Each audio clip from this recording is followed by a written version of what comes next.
They left for the big company getaway for yachts, 17 executives, one group chat without me. I woke up to an empty penthouse. When I called, my father said, "We thought you took the early ferry with the interns." I said nothing. Hours later, my cousin sent a screenshot meant for her boyfriend. "He's really not coming?" OMG, our plan worked. I just replied, "Happy holidays." Then I canceled the $13,800 booking. 101 calls later, one just said, "Emergency." I woke up to the bright light of morning pouring through my bedroom window, but something felt off the moment I opened my eyes. My apartment was too quiet. No clinking of dishes in the kitchen, no distant laughter, no rustle of luggage being shuffled around. Just silence. My name's Nathan, I'm 34 years old, and I live in a sleek apartment in Marina del Rey, right on the water. Today was supposed to be the start of a luxury yacht getaway I'd been planning for months. My family was supposed to be here, buzzing with excitement, ready to set sail. But there was no one. I lay there for a minute, staring at the ceiling, waiting for someone to knock on my door or at least send a text. Nothing. I got up and padded into the living room. The place was immaculate, almost too perfect, like a staged apartment in a magazine. No duffel bags in the hallway, no sunscreen bottles rolling around on the counter. Just that eerie stillness. I checked my phone, half expecting a barrage of messages about running late or traffic on the PCH. Nothing. No calls, no texts, no missed FaceTimes. It was like everyone had vanished overnight. I called my dad first, thinking maybe he'd have an explanation. He answered on the second ring, his voice casual, like he wasn't supposed to be on a yacht right now. "Hey, son," he said, like nothing was wrong. "Thought you'd taken the early ferry with the interns." I blinked, caught off guard. "The interns?" I repeated, trying to process what he was saying. "Dad, what are you talking about? There were no interns coming on this trip." He was quiet for a second, then laughed awkwardly. "Oh, maybe I got that mixed up. Anyway, we'll see you soon, okay? Enjoy the sun." He hung up before I could say another word. My stomach dropped. I knew my dad, and I knew when he was lying. I didn't like the feeling crawling up my neck. I opened my laptop and pulled up my bank statement, needing to see it in black and white. The $13,800 charge for the catamaran rental was still there, a glaring reminder that this was real. No one had canceled it. No one had even bothered to ask me first. A couple of hours later, as I sat on the couch trying to piece it all together, my phone buzzed with a new message. My cousin Alice, of all people. "He's really not coming." OMG, we pulled it off. The message read. I stared at it, my fingers going cold. My mouth went dry as I read it again and again. They had done this on purpose. It wasn't a last-minute change or a scheduling mix-up. They'd cut me out of my own vacation, the one I had paid for. I didn't reply to Alice. I didn't even call anyone. I just sat there, my heart hammering in my chest, feeling the weight of years of blind loyalty come crashing down in one careless text. For the first time in a long time, I saw it clearly. They didn't forget me. They didn't lose track of me. They didn't want me there at all. And I knew then, this was only the beginning. I didn't feel anything at first. No anger, no sadness, just a dull numbness as I stared at the message from Alice. "He's really not coming." OMG, we pulled it off. Pulled it off. Like it was some sort of heist. I placed my phone down on the table and took a slow breath. My hands were steady, which surprised me. I thought I'd be shaking with rage.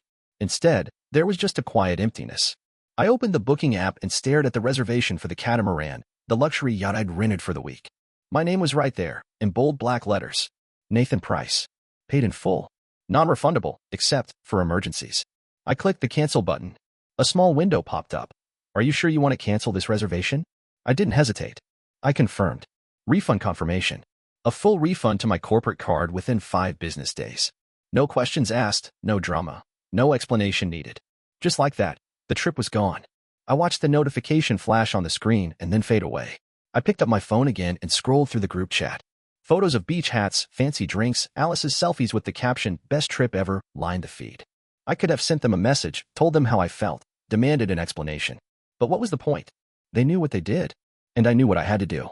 I typed one short text to the group's ringleader, my Uncle Dennis. "Happy holidays," I wrote. Nothing more. No anger. No accusations. Just 2 words, polite and hollow. Seconds after I hit send, my phone started buzzing. First Dennis. Then Alice. My dad. My aunt. Missed calls, frantic messages. "Nathan, what the hell? Where are you? We need to talk. This is an emergency." I turned the phone off, the buzzing silenced in an instant. My apartment went still again, the only sound the faint hum of the refrigerator. I leaned back in my chair and closed my eyes, breathing in that silence. It felt good, almost like the first real breath I'd taken all morning. No explanations. No apologies. No more. It was time for step 2. I sat there for a long time after I turned my phone off, staring out the window at the marina. The yachts bobbed gently on the water, oblivious to the chaos I just created. In that silence, memories started to creep in, not the good ones, but the ones I'd spent years trying to bury. I remember the first time my dad asked me for money. It was supposed to be a loan, just enough to cover some emergency repairs at the family cabin. "I'll pay you back by Christmas," he'd said. That was 5 years ago. Christmas had come and gone many times, but the money was never mentioned again. Then there was my cousin Alice's tuition bill. She called me crying, said she was about to lose her place at NYU. I paid it without hesitation. She sent me a thank you text with a bunch of heart emojis, but never brought it up after. Not even a mention at the next family dinner. I'd covered retreats for my uncle's business, rehab for my aunt's third husband, even bought a car for my niece when she didn't have enough for a down payment. Every time, they'd promised to square up soon, like it was some friendly bar tab. And every time, the debt just evaporated. I told myself I was helping. That family was supposed to take care of each other. But deep down, I knew they didn't see it that way. They didn't see me as a brother or a cousin. They saw me as the one who'd always say yes. A year ago, at a barbecue, my Uncle Dennis had said something that still haunted me. "Makes things easier when people forget you," he'd laughed, raising his beer in a toast. Everyone else had chuckled. I'd laughed too, but only because I didn't know what else to do. Now, sitting here in my quiet apartment, I realized he hadn't been joking. He was right. It did make things easier for them when I was invisible, when they didn't have to think about what I was giving up to make their lives easier. I thought about all those holidays when I'd footed the bill for plane tickets, hotel rooms, and fancy dinners, and no one even noticed I was the one paying. How many times had I brushed it off, telling myself it didn't matter, that I was just doing what any decent person would do? But it did matter. It mattered because they'd taught me, over and over, that I was only as valuable as the next check I wrote. Today wasn't just about the trip. It was about everything. And as I sat there, I knew this was my chance to finally stop being the silent provider, to stop pretending that my place in their lives was only as deep as my pockets. They'd been wrong about me, and I was done being invisible. A few days after the quiet fallout, I started to piece together the next step. It wasn't about revenge, at least, that's what I told myself. It was about seeing the truth, plain and undeniable. I remembered that Alice still used my Spotify family plan. She'd begged me to add her years ago, promising she'd Venmo me later for her share of the monthly bill. That never happened, of course. But what she probably didn't realize was that the family plan linked to my Google account, including location history. I logged in and stared at the map, a little blue dot blinking steadily outside Monaco. A private resort compound, miles away from anywhere normal people went. I zoomed in, my heart thudding in my chest, half disgusted at myself for looking, half relieved to finally have the proof. A dinner reservation at Villa Arabelle, booked under my name. My money. My happy holidays, no less. I scrolled through the details, my eyes catching on familiar names: Alice, Dennis, my dad. All of them listed under the reservation. All of them there, enjoying the luxury getaway they thought I wouldn't notice. I didn't know if they had any idea I could see this. Probably not. They'd gotten so used to me footing the bill and staying silent that they didn't think I'd ever look. I saved the screenshots, a weird sense of calm settling over me. It wasn't about confronting them with my hurt feelings. I'd already done that, in my own quiet way. This was about showing them exactly what they tried to hide. I gathered everything. Invoices for the yacht rental, my bank statement, the dinner reservation receipts, and a few old voice memos I'd recorded without even thinking about it at the time, drunken toasts at family dinners where they joked about my money being the family slush fund. Their laughter echoing in the background. I put it all on a USB drive and slipped it into my jacket pocket. Just in case they tried to claim it never happened. Just in case they tried to say it was all in my head. Then, I booked a table at Villa Arabelle for myself. Same night, an hour earlier. Under my own name. A quiet reservation for one, with a view of the ocean and enough distance to watch them walk in, all smiles and obliviousness. I packed light, just the folder of evidence in the USB drive. No grand speeches planned. No drama. Just facts, laid out in black and white. As I zipped up my overnight bag, I felt something shift inside me. I wasn't going there to beg for an apology. I wasn't going to argue or let them twist the story. I was going to make them see. No more secrets, no more behind-the-back deals. Just the truth, loud enough that even the ones who'd chosen to ignore it couldn't pretend anymore. And that, I thought as I locked the door behind me, was worth every mile. I arrived at Villa Arabelle early, dressed in a navy suit and a white shirt that felt almost too crisp. The maitre d' recognized my name from the booking, and I could see the flicker of respect, or maybe curiosity, in his eyes as he led me to my table. I sat by the window, watching the sun slip below the horizon, the soft orange glow turning the sea into molten gold. I ordered a whiskey. Neat. My hands were steady as I lifted the glass, but my mind was racing. I thought I might be nervous, but I wasn't. Not really. This was a long time coming. An hour later, I saw them arrive. My dad, Alice, Dennis, and a few others, laughing as they handed their coats to the hostess. They looked like they were exactly where they belonged, at ease, pampered, entitled. They didn't see me at first. I waited until they were seated, menus in hand, drinks already ordered. Then I stood and walked over. My footsteps on the marble floor seemed to echo in the quiet clink of glasses and low murmur of conversation around us. When they saw me, the smiles slipped away. My dad's eyebrows shot up. Alice's mouth fell open, but no words came out. Dennis had the decency to look embarrassed. "Evening," I said, my voice calm. I placed the folder on the table, sliding it toward the center like a silent challenge. "What is this?" Dennis asked, his tone tight. But he didn't touch it. I didn't answer him. I pulled out a copy of the reservation receipt first, placing it on top of the folder. "My name," I said, tapping it once. "My booking. My card." No one spoke. I reached into my pocket and pulled out a small voice recorder, pressing play. It was a clipped recording from a family dinner months ago. My uncle's voice slurred but clear. "He'll never notice. He's just a backup. Let him pay." Alice flinched, her lips tightening. My dad looked down at the table, jaw clenching. I pressed pause and set the recorder down. "I didn't come here to argue," I said quietly. "I came here to make sure there's no doubt. No rewriting the story later." I pulled out the final piece, a small, printed card that read, in neat, black letters, "Dinner sponsored by the man you cut out." For a moment, no one said a word. My dad shifted uncomfortably, the weight of it sinking in. Alice's eyes darted between the folder and the card, her mouth opening and closing like she was trying to find the right lie but couldn't. Then Dennis cleared his throat. "Nathan," he started, his voice low. "This isn't what you think." I cut him off with a small shake of my head. "Don't," I said. "It's exactly what I think." My dad's face hardened. "You're making a scene," he muttered. "No," I said, my voice still calm, but firmer now. "I'm making a point." Alice looked like she might cry.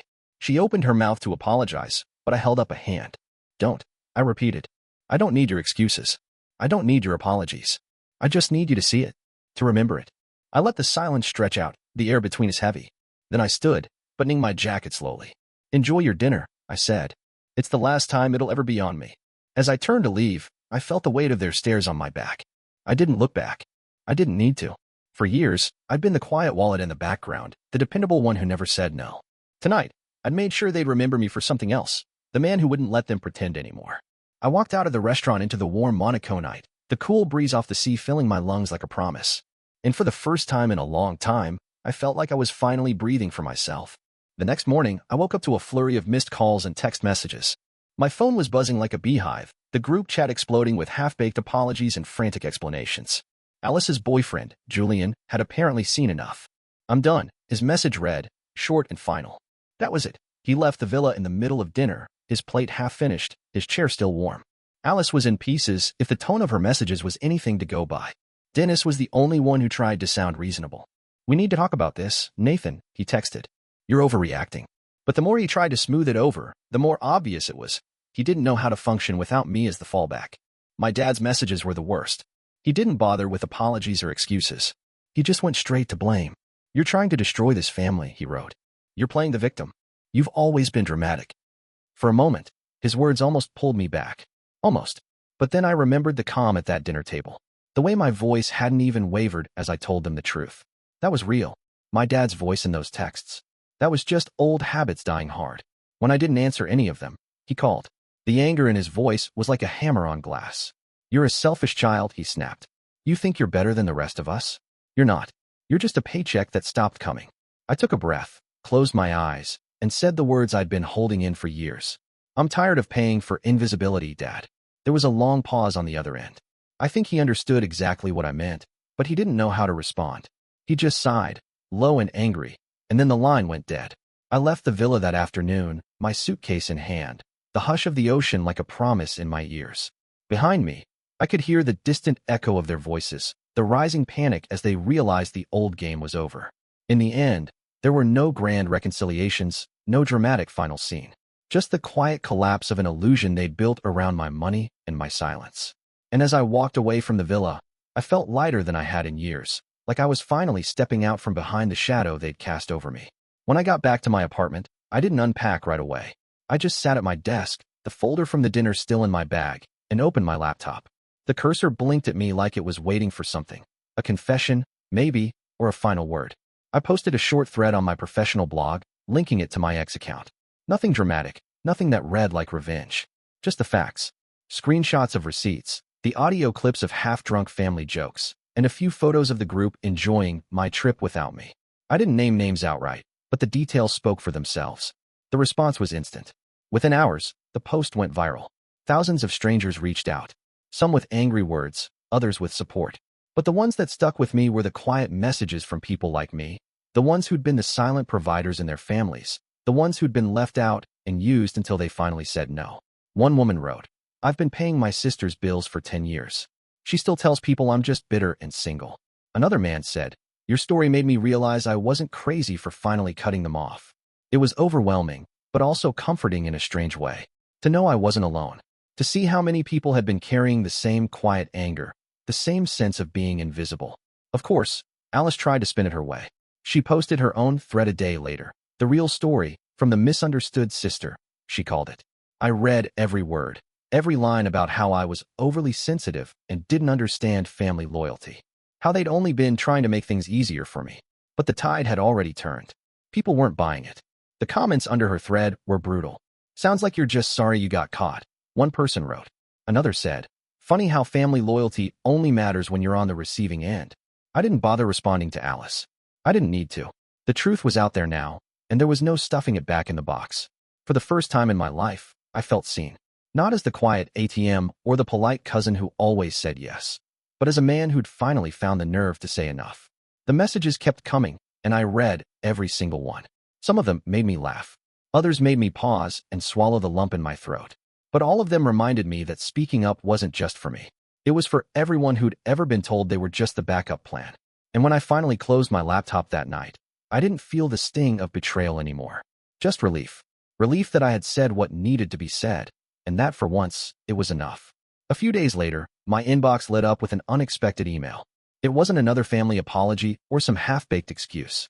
It was from a content platform, a producer who'd read my post and wanted to adapt my story into a short docuseries. I stared at the email, reading it twice to make sure it was real. The producer's words were polite and enthusiastic. "Your story resonates," she wrote. "We think it could really connect with people who felt the same quiet betrayal." At first, I didn't know how to respond. Part of me was flattered. Who wouldn't be? But another part of me hesitated. Going public was one thing. Turning it into a show? That felt like something else entirely. A few hours later, a different email arrived, this one from a law firm. They'd seen the post too, and they wanted to talk. "We believe you may have grounds for a legal investigation," they said. "Potential misuse of your identity and finances." The mention of Alice's insurance fraud, charges that she'd never even tried to explain, was enough to make me reply. I spoke with the lawyer on a video call the next morning. She was calm and professional, but there was an edge to her questions that made me realize just how much I'd let slide over the years. She asked for the invoices, the screenshots, the voice memos, everything I'd been carrying like an invisible weight. When I sent them over, she didn't hesitate. "We're going to pursue this," she said. "And we're going to do it right." It wasn't about revenge. Not really. I didn't want to see Alice or Dennis or my dad in court. I didn't want to drag our family name through the mud just to get even. I wanted the truth to stand on its own, and for once, not be buried under a mountain of polite silence. When the producer asked if I'd be willing to appear in the docuseries, I shook my head. "I'll help," I said. "But no face on camera. No big reveal. I don't want this to be about me. I want it to be about the people who feel like they're stuck in the same story." The producer understood. "We'll make it matter," she promised. And that was all I needed to hear. A few months later, I signed a lease on a small, minimalist workspace in downtown Santa Monica. I named it Al Listed, a quiet nod to the feeling of being left out, of being used up until there was nothing left. I wanted to build a place for people like me. Creatives, freelancers, artists, anyone who had ever felt invisible in a room full of family or friends.